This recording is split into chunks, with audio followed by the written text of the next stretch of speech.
All right, so I want to welcome you to today's Life Impact class, and I'm going to be talking about life realities. And I have a strong belief that you're going to enjoy it. You're going to learn something very unique from today's teaching. So, Life Impact class for March 27. I'm talking about life realities today. So, what are the life realities? First of all, our vision is still the same thing for the Life Impact Group. We want to influence change across the landscape by breathing in fresh air into the system. We impart knowledge that it transforms individuals, organization, and nation. So our focus is going to be families, learning institutions, businesses, and government. And our goal is still the same thing to impact over 250,000 people within 10 years period. These individuals, the entities, the organization, they will now transform their landscape with their own dreams. So we also emphasize on dreams for individuals. The objectives of today's teaching is this: understanding of life realities and adopting a personalized approach to life realities from a winning perspective, and then also to the simple application to creating a successful realities for yourself. The agenda, it's going to be introductions and talk about introduce a little bit concept, and then we talked about the realities, which are beliefs, freedom, happiness, failure, dream, and then how to create your realities. Now let's start with this. Now the truth about life is you must define your own reality, what matters to you, and things that you really don't care about. You need to know what is it exactly that is really a priority in your life, that this is a pivotal thing that fosters the essence of your life. You need to know what those things are, what exactly that thing is. In defining your own reality, you just need to understand is a simple way in which you craft your own expectation based on the power of your vision. How to craft your own expectation based on the power of your vision. So, what do you expect in life? What are you heading towards in life? And then, whatever those thing is, whatever that thing could be, must also be based on what you can see. You craft your expectations based on the power of your vision. If you cannot see it, you cannot have it. That's the simple principle of life. What you can, a target that you cannot see, you can hit that target. So you have to have the concept, have been able to visualize where you're going in life and what the realities are for you, things that matters to you. Now, you must have a visual of the truth that you are seeking or the things you are pursuing. What are the possibilities in your journey? When you have the visual of where you're going to, what you want to do in your life with your life, you say, what are the possibilities in this journey of my life? And not only that, ask yourself, what is the price of the possibilities that you are seeking for? You can get into the point of having the vision of things that you know it is possible for you to accomplish. But then you ask yourself, what is the price for these possibilities that I want to accomplish? So the possibilities abound around us, and so are opportunities, but we limit ourselves to our physical environment. That's one of the hindrances we have, limiting ourselves to physical environment and just by what we see. So we have to understand that realities is just not what you see. It's a combination of the visible and the invisible. So since we operate in the realm of our senses, what we can feel, touch, hear, taste, and see, then because of that, there is a limitation to how we explore the realm of the invisible. And there is no how you can explore the realms of all possibilities when you can combine both the visible and the invisible realm together. You have to be able to make a combination of your senses and then the invisible realm, things you can't see, that you can't feel, you can't touch. So you have to know how to combine those together. So without the combination of both visible and invisible, we cannot fully tap into the power of our possibilities. There's going to be limitation of what we can do in life, and we don't want to limit ourselves to just what we want to see. Our creativities will be minimal if we operate only in the realm of the visible. So your initiatives and achievement will attract result at that level of just the physical level, because you can't explore beyond the realm of your physical level, but you don't want to do that. And then what we want to avoid is, whatever can limit the opportunities that is, that we should have in life, just because we don't know how to explore beyond that. Now I'm going to focus on possibilities, price, and realities. What does these three things indicate? So there are unlimited possibilities that you can explore, and there are prices to pay for those possibilities. But now between that, your possibilities and then the prices that you want to pay is what I terms as live realities. So I'm going to explain to you what is this thing. Now, there are possibilities and prices to pay to achieve them. However, live realities stand as the bridge between the possibilities and the price. So I have possibilities to be successful, to become wealthy, and to explore all manner of achievement that I want to achieve. But there is a price to pay for those things that I want in life, which is I have to be able to sacrifice. I have to be able to forgo some of the comforts that I have, and I have to work hard. Through hard work, I can achieve it. But between the possibilities and the price that you need to pay is what I called live realities, because they are the bridge that really bring the possibilities. And while you see the possibilities and trying to pay the price, you encounter live realities. It is how you deal and how you manage the live realities that determines that even if you pay that price, or you will be able to pay that price to achieve that possibilities. I'm going to say it again. Between your possibilities and the price you want to pay to achieve that possibilities is what I call live realities. It is how you manage, how you control, how you understand that live realities that determine that you can even pay the price for your possibility to achieve your fulfillment. So this is very important, because no matter how great those possibilities are, you will encounter live realities. And then it will determine if you can actually fully pay the price for the possibilities that you want to see come to pass in your life. So there are possibilities, and the price to pay is also obvious. Live realities stand as the bridge between the possibilities and the price. Therefore,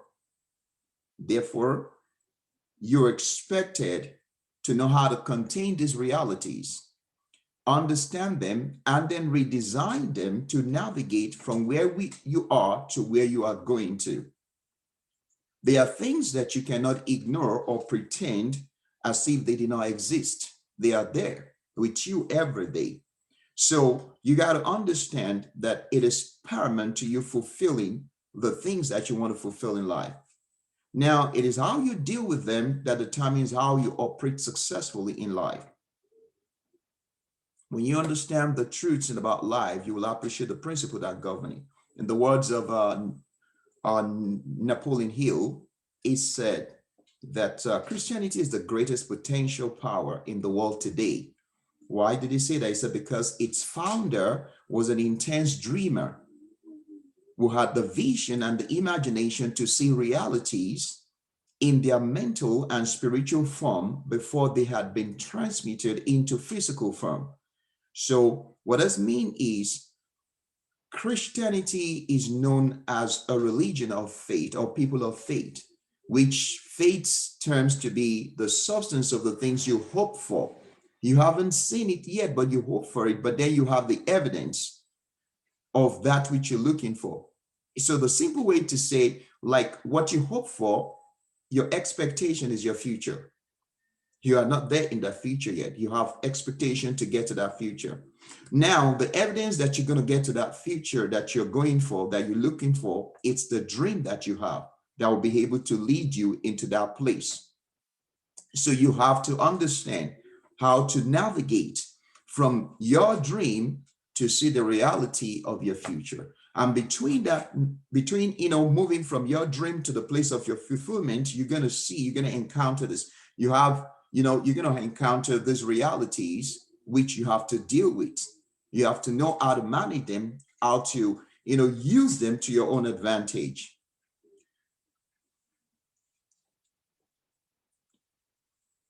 So life realities are the unignorable and undeniable part of our existence. There are five of those that I'm going to talk about today, which you can see on the screen. The first thing I'm going to talk about is the beliefs. Our belief. The second one is freedom. The third one is happiness. And the fourth one is failure. And the fifth one is dream. It's how you deal with these realities that determines how successful you're going to be in life. So how do your belief impact your journey? How you think, the way you see things, the way you imagine things, how you analyze situation about yourself or people or your environment constitutes to your belief system. And this belief system is a reality of life that you cannot ignore. And at the same time, you cannot deny your belief, because your belief is what determines how you behave in life and what you become successful at. So it's a very strong thing that you have to understand how you function in your belief system. The second thing is, what does freedom mean to you? Why is it essential that you become self-sufficient and become independent in life? That's a question we have to ask.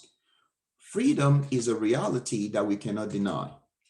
There is no how you want to be the best of who you want to be, not being a free person. There is no way you can explore the reality, the fullness of your life without you being free. There are so many things that hinder people. There's so many things that help people captive. So you have to look into your life and say, are you free to operate life and to fulfill destiny as you're supposed to, or are there things that are holding you down in life? So you cannot ignore the power of freedom in order to be who you're supposed to be. Now, also going to, what about what makes you happy? Happiness. Is happiness something we can ignore? No. Happiness is one of the realities of life that you cannot ignore. It's one of the realities of life that really has a strong connection to your ability to be successful, or your ability to tell yourself that I'm accomplished and I'm fulfilled. Because no matter how much you can make in life, no matter how well you're known across the world, if you're not a happy person, there is none of your accomplishment that can be fulfilling. Happiness is a serious and a strong priority of life that we cannot ignore, and we cannot just deny that, it's not important. And then also, what about failure? Failure is one of the realities of life that you will encounter. But it's the definition, it's your interpretation of what failure is that determines how you navigate through that path, to that realities of life. So failure, you can't hide from it.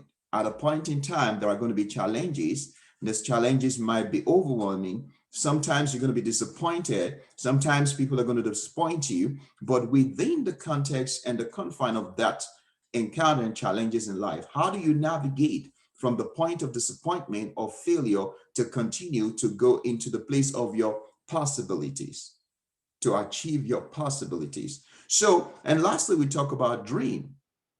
Dream is essential. There's no future without a dream. Your dream is your credential. So these are the 5 things that are really the realities that we want to talk about, which really, it's the bridge between your possibilities and the price you want to pay to achieve the goals of your life. Now let's go to belief. Now, This is one of the most important concepts that every human being need to have very good understanding about, because everything about your life starts from what you believe. And the journey of your life ends where your belief also ends. Everything in your life starts with your belief system. Your failure, your success, it's all about your belief system. So belief is exactly who you are. Your belief is who you are. Examine where you are now. When you examine where you are now, think about your past. What are the things you believe in the past that, forms your personality and brought you into the kind of, make you the kind of person you are today? Look back at maybe 5 years ago of your life or 10 years ago and ask yourself, has there been any change in your belief system? What is it exactly? Is it that you have changed your belief system that have changed the way you see the results you see in your life? If nothing at all has changed about your life, that means your belief system has not really changed. But if you've seen so many changes in your life, maybe in your emotion, maybe in the way you analyze things or the way you relate with people, it is because your belief system already changed in those areas. If you already have a goal that you set and you've accomplished those goals, it's because your belief system, you've been committed to that goal and you've been able to accomplish it. If you're struggling in any part of your life or any area of life, it's because of your belief system has become an hindrance to you. So nothing in your life happens outside of your belief system. Nothing. Nothing. So your belief system is like what the blood is to your body is your belief system to your life. You need to know how it functions, how your belief is influencing your behavior. So that's very important. But unfortunately, we accept some of the beliefs that we live by without understanding what is the source of this belief. Why do I believe in this thing? Why do I see life this way? Where did I get this idea from? Where did I get this understanding from? What makes me to speak like this? What makes me to see things in this perspective? So a lot of times we are living a kind of a belief system, which we don't even know how we come about those belief systems. And if we don't understand how we come about the belief system, it's a reality that it's going to really make us or break us. So we need to understand, where do we come across this belief system? It is what you believe about yourself that informs your personality. So if you don't understand where your belief is coming from, it's time to sit down and ask yourself, what are the principles that I operate in life? In my relationship, in my career path, in my religious life, what are the things that I believe? Where am I heading to with this belief system? What is it going to take me to? How is it going to help me to become what I want to become in life? So every day you live, every day of your life, you live in the atmosphere of what you believe. Your belief is just like the prison system that guards your limitations and then your do's and what you cannot do. So if you don't understand how that belief is influencing you, you might be in the same position for a long time without any change in your life. Or you might be in a recycling events of life without moving forward from where you need to be. So you have to check that very well and know what is the source of your belief system. It's one of the realities of life that you cannot do without. So if you are agitated, if you are really angry about your current position, check your belief system. If you're asking yourself, why has things not changed in my life? Check your belief system. Those are the things, that's the very one thing that it's really modulating what happens in your life. So 3 things to know about your belief. The number one thing is what you believe is what drives how you behave. It's a principle that doesn't change. What you believe is what drives how you behave.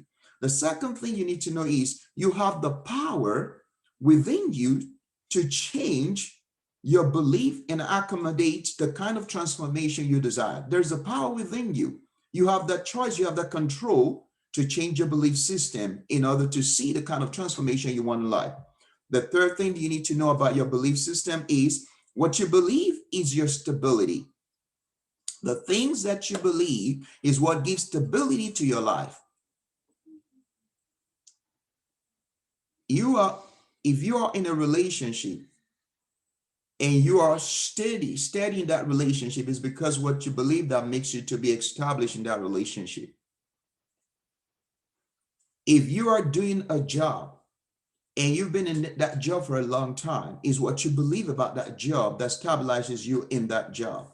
So when you combine your relationship, your religious life, your career path, and all those things come together, give stability to your life. All these are product of your belief system. So that's what determines your stability. That's why your life is not just floating all over the place. You're stable in your way you see things, and then it's holding you down. It's like a grounding, it kind of a system that grounds you, that help you to, to be stable in decisions in pursuit of life. So your belief system is what stabilizes your life. So those are the three things.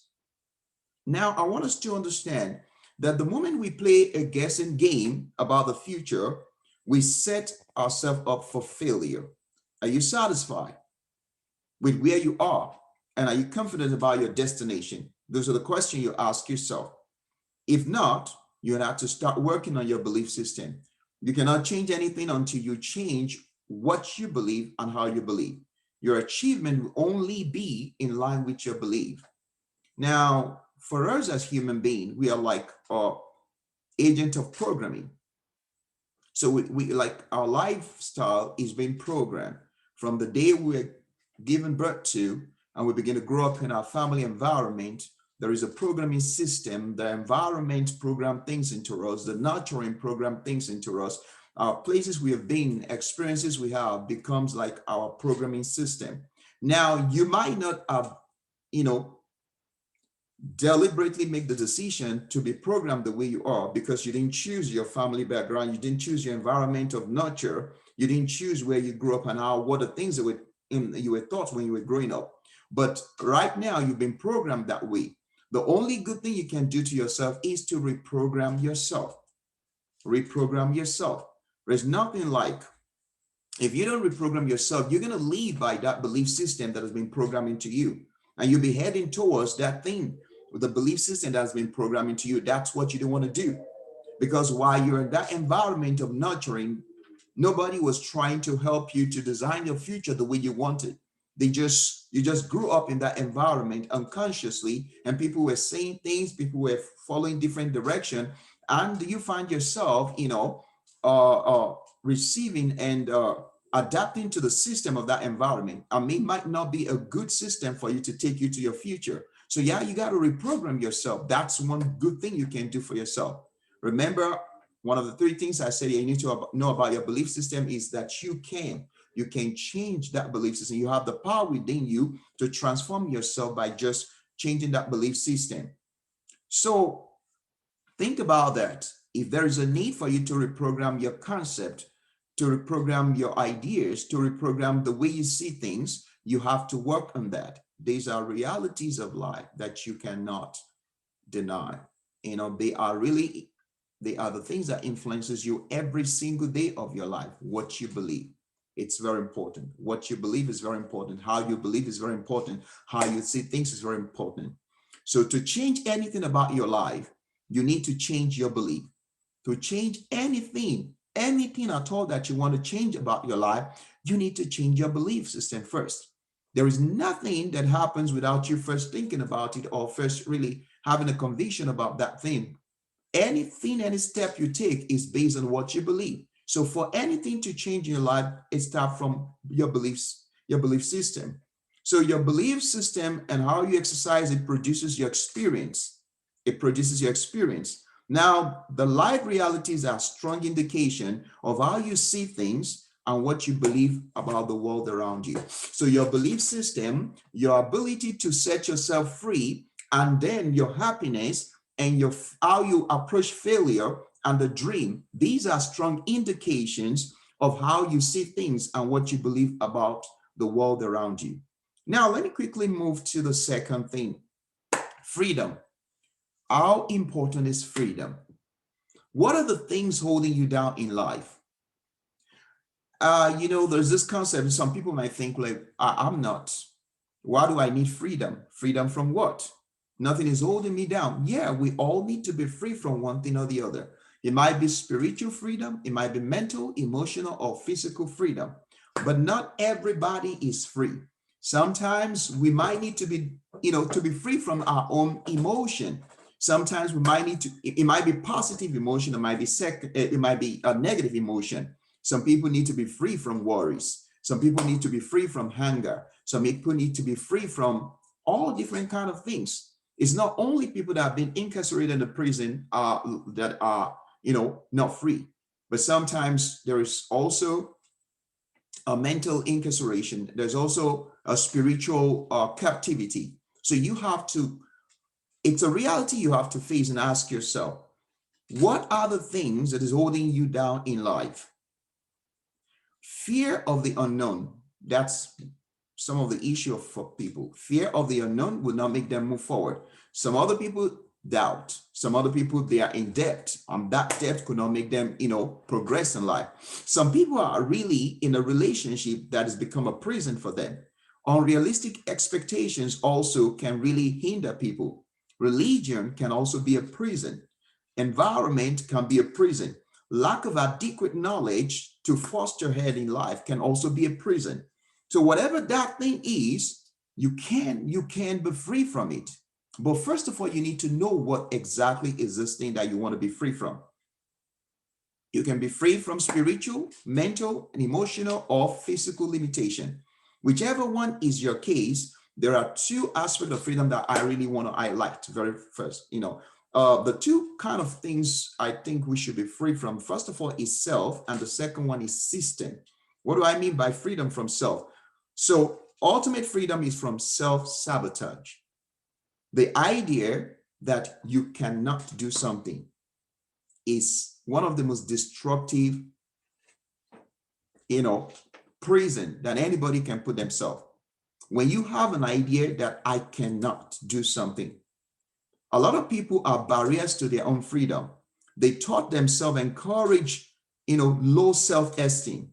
They murder their confidence with their activities and belief.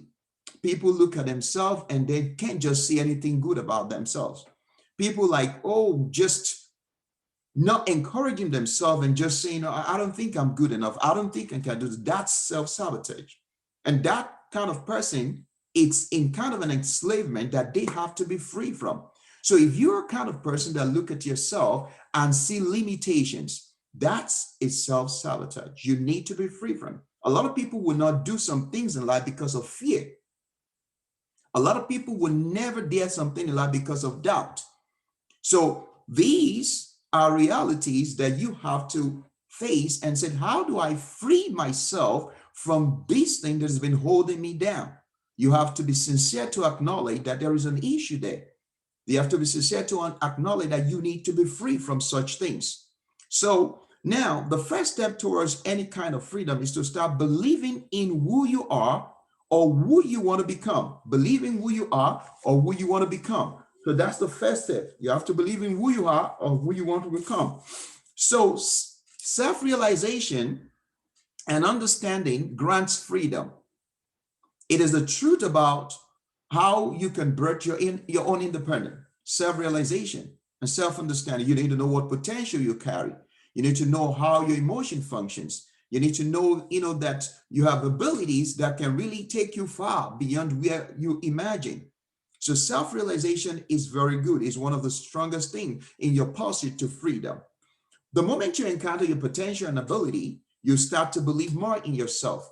You see that what you think you cannot do, you can actually do them by having confidence in yourself and believing your ability. Becoming free from your destructive ideas. That destructive idea is that statement that I can't. You have to eliminate that from your vocabulary. Anything that makes you think I cannot do something. Why do you think you cannot do it? There's going to be 1 million excuses that you think you cannot do it. But it's the same perspective that you can switch around and say, if somebody else have done this thing in the world before, I can attempt it. I might be the first person that want to do this thing. So you have to free yourself from that destructive idea of I cannot. You have to. So understand this, you can, only that you must believe in yourself. There is nothing that you cannot do. It's just that you have to believe in yourself. There is nothing you cannot do. Just believe in yourself. Arbitrates whatever barriers are working against your potential and your right to become the best in any area of your endeavors. Just delete them. Those ideas that, I can't do this thing, or it's only meant for some people, it's only this kind of people. No, take those things out of your system. And then you will see that's your first step to, self-realization that I can do all things. I can do it. If any other person can do it, I can do it. If any other person, is attempting, there are things that people never knew can happen before until one person, first of all, break the barrier. You can be the barrier breaker of things that other people have not attempted before, but you have to believe in yourself.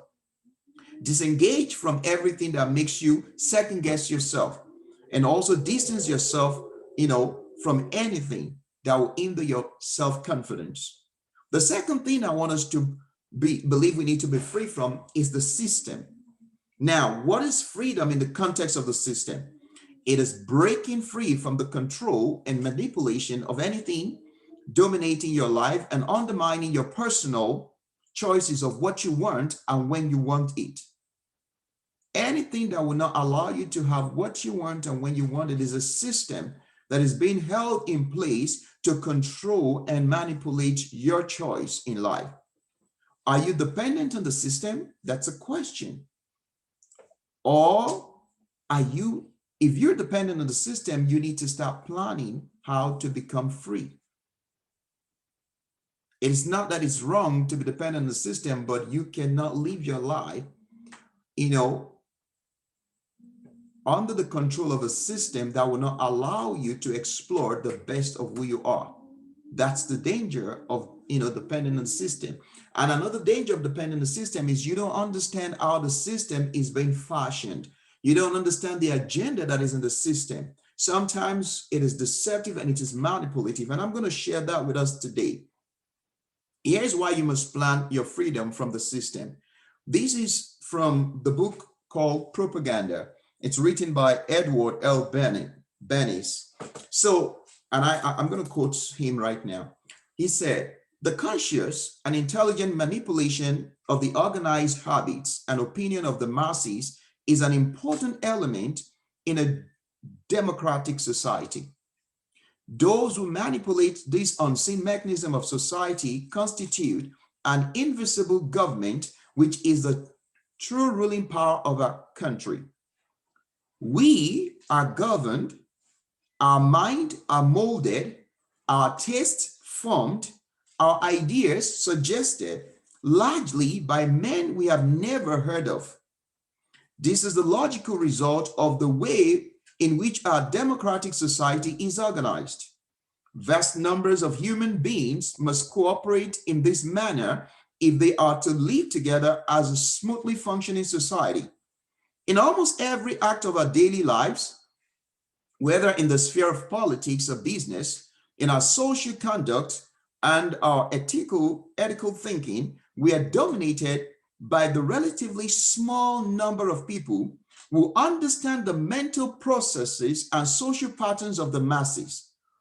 It is they who pull the wires which control the public mind. These few individuals understand and know the mental process and social pattern of masses. So it is these individuals that really pull the wires which control the public mind. So there are people somewhere that control the system that govern us, which also molded our taste. These people control what we do, how we do it, and when we do it. Now, for example, you ask yourself, if you're a parent and you send your kids to school, and you sit down one day and ask yourself, who is it that actually make the choice of the curriculum that my children are actually learning? The system, the school. They tell you what they want to teach your children. They tell you how they want to teach your children. So you just give back to those children. You don't really have that control over them about their education. It is the government that tells you how they want them to learn, what they want them to learn. So the school system becomes a kind of a system that just, impart this knowledge they've decided and designed that they feel it will be fit for your children to accomplish what they want to accomplish in life. And why do they do that? What do they do? Even when you go to colleges, you see the courses that are designed in colleges, it is to fit into the desire of the big elites in the system, because they have an agenda and they need people that will be taught in that pattern to come and work for them or continue their own posterity to advance their own agenda. So you can look at it like that. You go to college and you say, what do you want to study? I want to study economics. Why do you want to study economics? What is economics to you?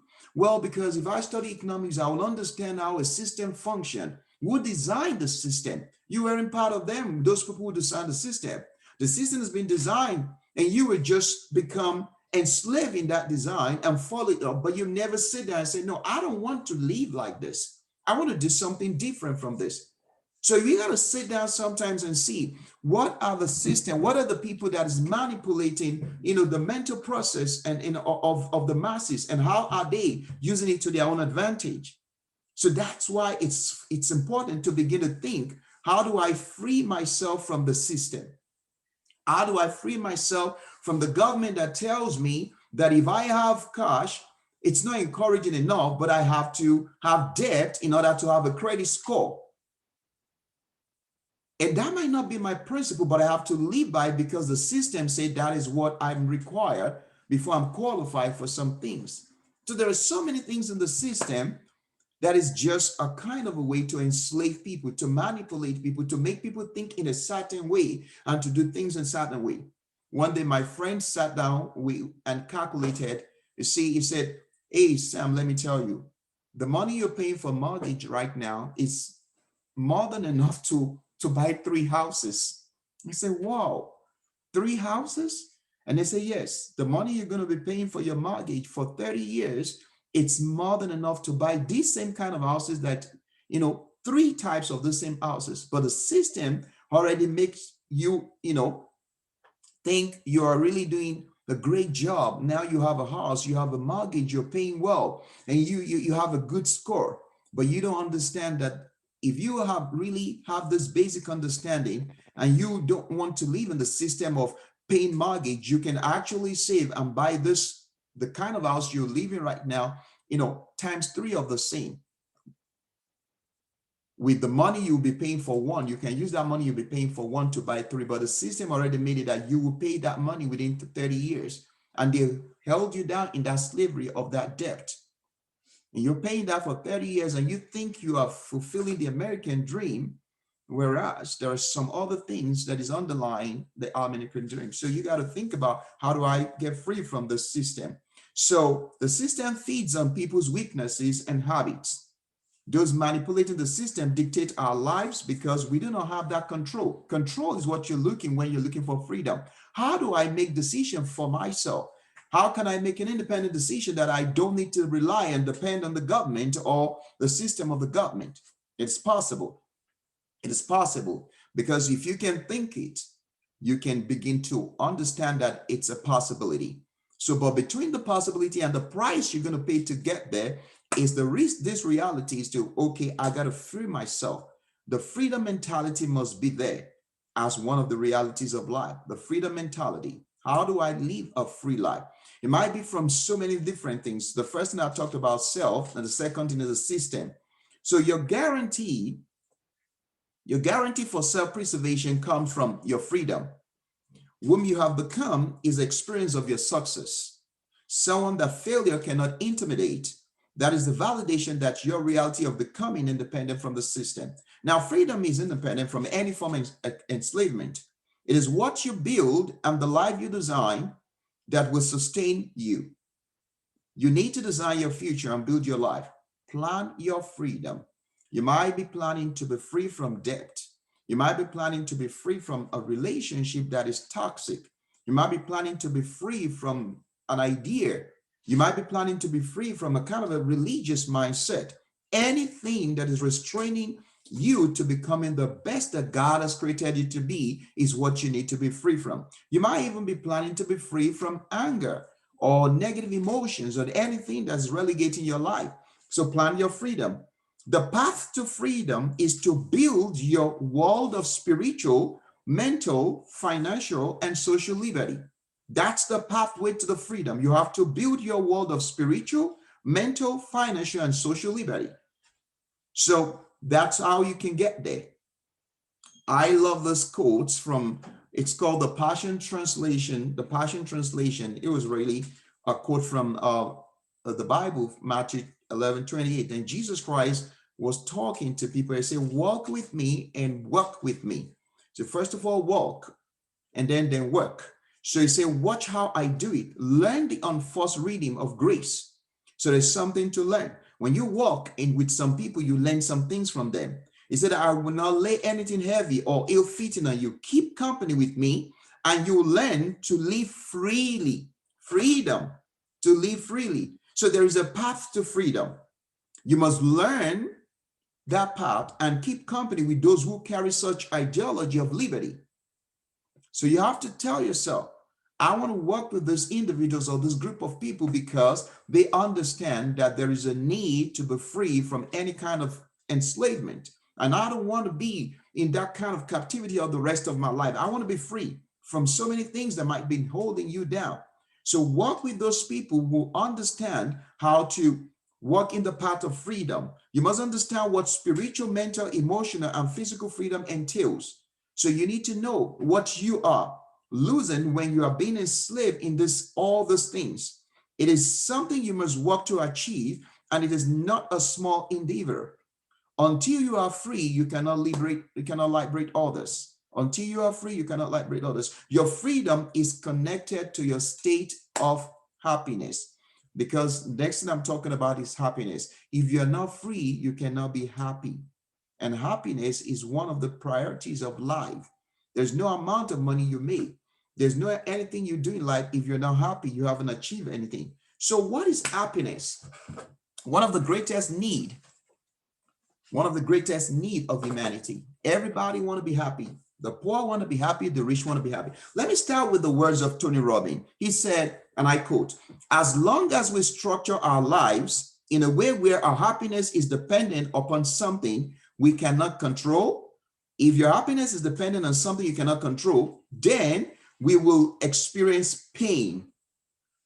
There's going to be pain if your happiness depends on something that you cannot control. There's going to be pain. That's what it's saying. So how do I know what makes me happy? Discover the trends around you and know what your happiness connects to. Discover the trend. Pay attention. When you wake up in the day, look at the things. Some people, their happiness is based on an action they will take. Some is based on reaction. You might be the one who take an action. Your activities just bring you that kind of connection to your happiness. Some, it's a reaction from other things. So you need to know what is that. You have to pay attention to yourself and connect to yourself and say, what exactly is it that makes me happy? Is it your relationship? Is it your environment? Is it your career path? Or is it when you just understand and begin to work on your purpose?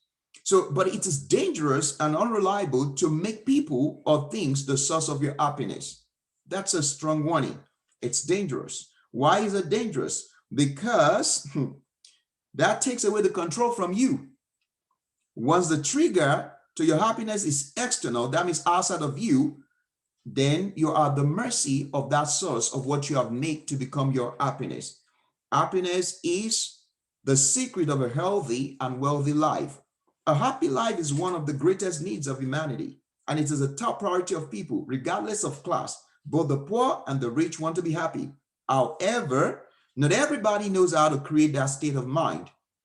Many people do not understand what leads to their satisfaction and how to maintain those states. If you know what it is, you can recreate your happiness. It's a step. If you know what exactly it is, then you can do the same thing every day. If waking up by 7 o'clock in the morning and taking breakfast of tea, that what's going to ignite your happiness, then you can do it every morning. If waking up in the morning, getting hug from your partner is what creates your happiness, then you can do it all the time. But until you discover that trend, you will not be able to live in that constant, happiness. So if you're not, this is important. Whatever makes you happy must come from your personal choice and preference. Your happiness should not depend on any source except you yourself. Don't make an external source your external things or people your source of happiness, because you will have to wait on them to trigger or to activate that whatever it is that they are doing to make you happy. So if you're not the trigger, you must wait until things are right with your source of happiness before experiencing it.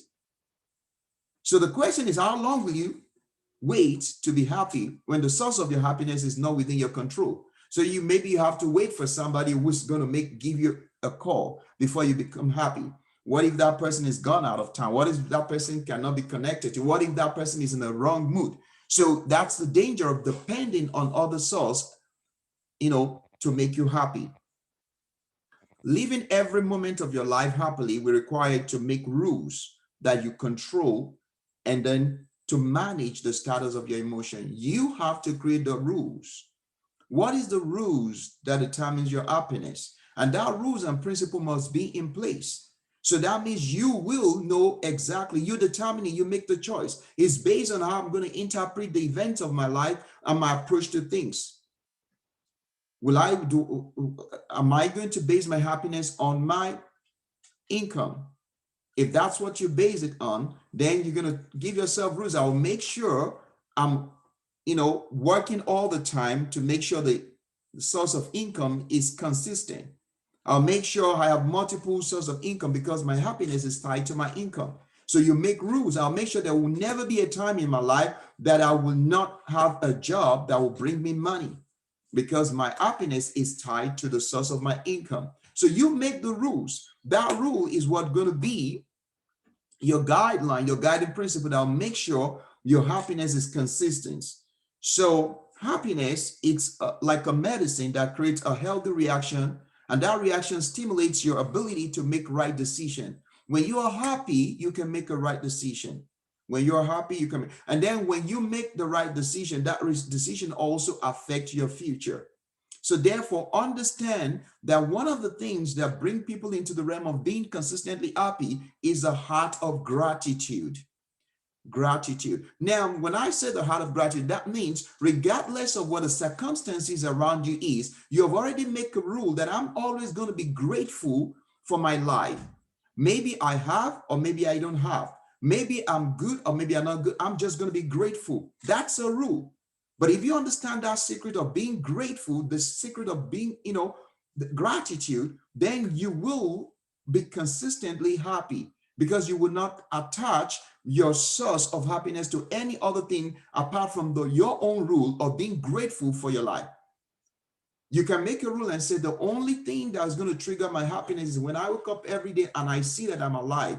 I will consciously remain a happy person. I will consciously remain a happy person. So gratitude is one of the secrets behind a merry heart. And a merry heart is like a medicine.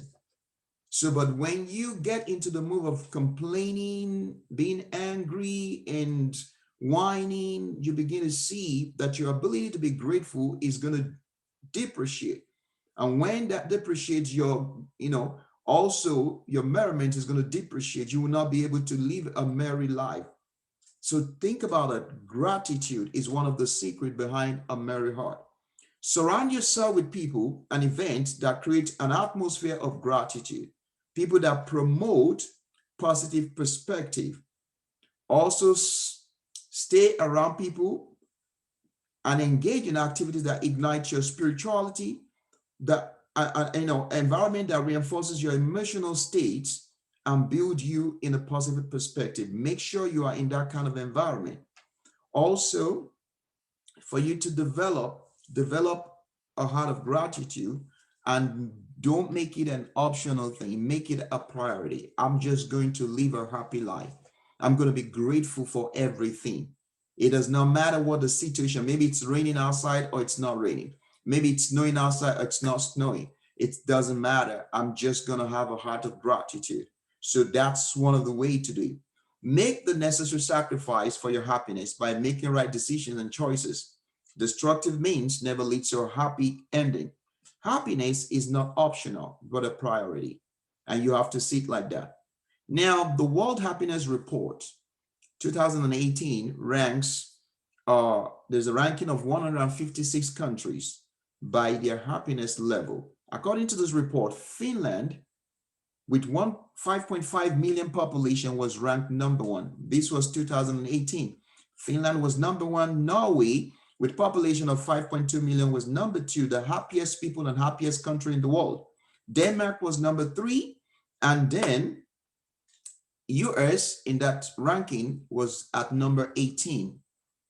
Now in 2020, the same the World Happiness Report did another ranking, and Finland still remained number one, Iceland number two, Denmark number three, Switzerland number four, and Netherlands was number five. And in that ranking of 2020, United States was number 14. So what do they do? How do they analyze this happiness thing? They use 6 variables, and these variables are: number one, the income of the people; healthy life expectancy; social support; freedom; trust; and generosity. Those are the 6 variables that they use to evaluate the happiness within different countries of the world. The income of the people, their healthy life expectancy, their social support, freedom, trust, and generosity. I'm going to talk about those 6 variables very soon. But then in 2021, the ranking was based on an average between 2018 and 19 and 2020. So they averaged those 3 years together. With those 3 years being averaged together, Finland still remained number one happiest people and happiest country in the world. And then followed by Denmark. Then Switzerland was number 3, and then followed by Iceland, and then Netherlands. So what do they use in this 2021 ranking? The slight difference between the previous report and this one is they use the measurement of subjective well-being in 3 areas. In 3 areas is what they use. The first thing they used was life evaluation. The life evaluation is also contained these 6 variables, but then they added 2 things to this life evaluation. They added the positive emotion and the negative emotion. Why did they add that? They said because of COVID-19, they wanted to see the effect of COVID-19 on the emotion of the people and how it affects their happiness. So the negative emotion that they use, they measure how people worries, sadness, and anger. Those are the 3 negative emotions that were used to evaluate the happiness of the people in the year 2020, the average that they took. So say the worries, sadness, and anger. But then you remember the 6 variables still remain there. So they use a positive emotion, negative emotion, and then the life evaluation, which is the 6 variables. Now let's quickly talk about these 6 variables. Income. How does the income trigger happiness for those countries? Finland has been number 1. So what is it that we need to learn about Finland? They have consistent income. The people are satisfied with the income, and that brings them joy and happiness. The healthy life expectancy is about 80% of the Finland, which are the Finnish people. 80% of them are on a very good health welfare program. So there's no really need to worry about, okay, what am I going to do? How am I going to be catered for? Then about freedom. They can make the choice of what they want to do, when they want to do it, and how they want to do it. There's no restrictions of such that people can really decide on their life on what they want to do, even though they are still dependent on the government, but there's still some high level of freedom. And then the social support, that's where people are really caring. They have people they trust, family members that's always going to be around, and friends, because people are really not so greedy. Then they talk about trust. The government is not corrupt. So they have this confidence in their government, and that gives them a peace of mind. And then generosity, donation. So these are the things, these are the 6 variables: the income, healthy life expectancy, social support, freedom, trust, and generosity. You can also use that to examine your life and see, is there any of those things trigger your happiness? But don't forget that out of those 6 variables, they talked about freedom. Freedom is one of the live realities. There's no how your happiness can be, in full view without you being free to make choices and do things that you want. That's why we talk about freedom. And then freedom is included in what gives you happiness. If you are free, then you will be happy. And that's very important. So what's special about Finland? Finland said that, I saw this online, said the happiness of the Finnish people stems not only from its large number of welfare policies, which is number one thing, its intrinsic affinity for mutual trust, they have trust and equality, but also from freedom. Freedom brings you happiness. The mindset, also the mindset that one can only be free and independent if everyone is equally free and independent, drive the country's policy making and underpins what it means to be Finnish. So they look at freedom, they look at trust, and they look at also good welfare. So they are satisfied with their lifestyle. They are happy. And that's why they remain number one for so many years. Finland remained number one. I think I have to take a trip to Finland and see exactly how people live in Finland. And I want to be able to meet the Finnish people. So now let's go straight to failure. How do you deal with failure? How do you deal with failure? Of course, if you're not happy, there's tendency to always fail in what you're doing. Because if you're not happy, your judgment is being clouded. Your decision ability is also being hindered. So, but then when you come to encounter failure in life, how do we deal with failure? Number one, all right, let me look at this way. So no one likes it. Failure doesn't, everybody's like afraid to fail in life. But it's not really like, I'm not saying we should encourage failure, but when it happens in life, that does not mean that's the end of the road for us. We need to understand how to navigate through that concept and then move on in life. Failure is one of the realities each person will encounter during our journey on earth. We can't run away from it. Your approach to failure will determine how you come out of the situation. It's your approach to it that will determine how you come out of the situation. People have experienced all manner of failure in life. But what determines if you are going to successfully, move out from that very spot of disappointment is your approach to it. Failure itself is not always the end of the road. It may create disappointment, but not without lessons or the opportunities to see things from different perspectives. Historically, many of the people we call great today had several failures before their breakthrough. Some of them attributed their success to the knowledge they acquired after failing in certain areas of their life. They would tell you, I'm really successful today, not because it just happened overnight, but because I've had so many failures and I've learned from those failures. Sometimes you have to understand that failing in one endeavor makes you to just understand how things is not going to work that way. And then you have the knowledge of finding another way. So we got to understand that.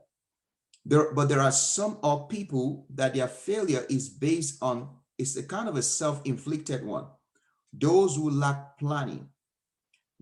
Those that do not want to plan their life would definitely going to fail. So that's a self-inflicted wound. That's a self-sabotage. If you don't plan your life, don't expect to see anything good come out of it.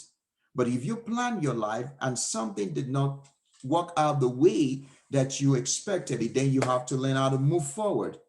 So any area of your life you are not deliberately planning, any area of your life that you're not deliberately planning, you are automatically failing in those areas. It might be your relationship, it might be your finances, it might be, concerning your future. You have to have a deliberate plan if you don't want to fail. If you don't have a plan at all, you are already failing. If you don't have a plan concerning some areas of your life, those areas are already in jeopardy. So are there areas of your life without specific plans? You have to get a plan for those things. Making assumption that things will fall in place without a definite plan will lead to failure. You can't assume things is going to work out. No. 5 years of your life, you need to know where you're going to, and you need to know what exactly you want to see. 10 years to come, you have to have visualization of what your future is going to look like and begin to do things that will lead to that future. That's part of the planning.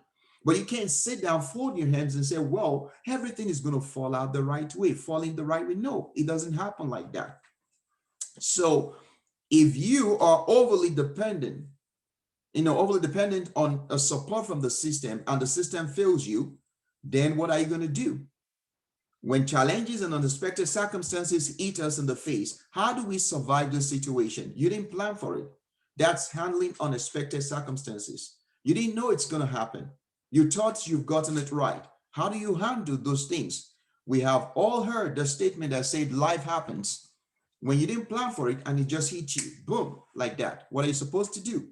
When life hits us in the face or we are about to sink, what keeps us afloat, restoring us to the top, is who we have become. Who have you become during the process of time? Who you have become during the process of time is what will give you the ability to float when life is about to drown you. Whom you have become is your guarantee for survival in the time of challenges. Okay, so you got to understand, your survival mode is not necessarily logical reasoning, but the power of your positive intelligence. Positive intelligence. Your personality is built on your ability, on your belief system, which causes, you to see failure as a stepping stone. So now comes again your belief system. If you believe that failure is the end of the road, you're going to remain in that spot. But if you've built your belief system to see failure as a stepping stone, then you're going to see, well, okay, let me find the solution out of this chaos. What can I pull out of this situation? So it's your belief system, how you built yourself to always see things from the positive perspective. Even when other people are complaining that this is terrible, this is worse, this is not going to work, and you can sit down and sit back and look at things and say, let me find a way out of this. We become what we think, and what we become, we attract. So if you encounter failure and begin to simmer and think on that failure become the posture of your life and become the way you will be living for the rest of your life. But if you see a failure, I've seen so many things, so many people who had a kind of limitation at birth, but they did not allow that limitation to stop them. There was a man that I watched on TV who, from the time he was like 6 years old, he had the polio. And then from then he couldn't function. He was paralyzed from his neck down to his toe. But right now, the guy still lives, but he lives with an engine. He couldn't breathe by himself, but he said he had the desire to live. And he still went to school. He still went to study. He still went to get a degree. So failure is what you make out of it. It's what you make out of it. You don't allow the failure to decide and to define you. You, with your own belief system, turn things around to make things work for you. Failure is one of the realities of life. When you come across it, your approach to failure is what determines how you walk out of it. If the system you depend on or the support system you have crumbles, failure can become the opportunity you have, that's very opportunity you've long awaited for, in order to see things change in your life. It might be a blessing in some kind of way. So, but your approach is what will determine what failure is. Right. So failure is never final. Keep yourself afloat when failure shows up. Build an independent life with an unshakable foundation. So I'm going to stop here. And tomorrow I'm going to continue with the last um, live reality, which is dream. And it's a whole big teaching on dream. So this, I've been able to explain that there is possibilities and there are price to pay for those possibilities. But between that possibilities and while you're paying the price, you're going to encounter live realities. What do you do at that point in time with those realities is what determines if you're going to achieve your possibilities. You need to understand your belief system matters. You cannot live life without the reality of your belief system. Your freedom, it's essential. There's nobody that becomes fulfilled in life being a slave and being in kind of enslavement. And then also when you are not free, you're not going to be happy. Happiness is a priority because at the end of the day, what is the essence of making money or become whatever you want to be and you are not happy? So you cannot take that away. It's one of the life reality. You need to make sure you live a happy life, and that's how you have to learn how to manage that, how to make sure your happiness is not dependent on any source. And then your approach to failure is part of the reality of life that you cannot deny and you cannot ignore. So I hope with this teaching, you've learned something and you'll be able to understand that these realities are real and you have to face them and know how to manage them. I want to thank you for spending this time and listening to this, and I hope you're blessed with this. Thank you and have a wonderful day.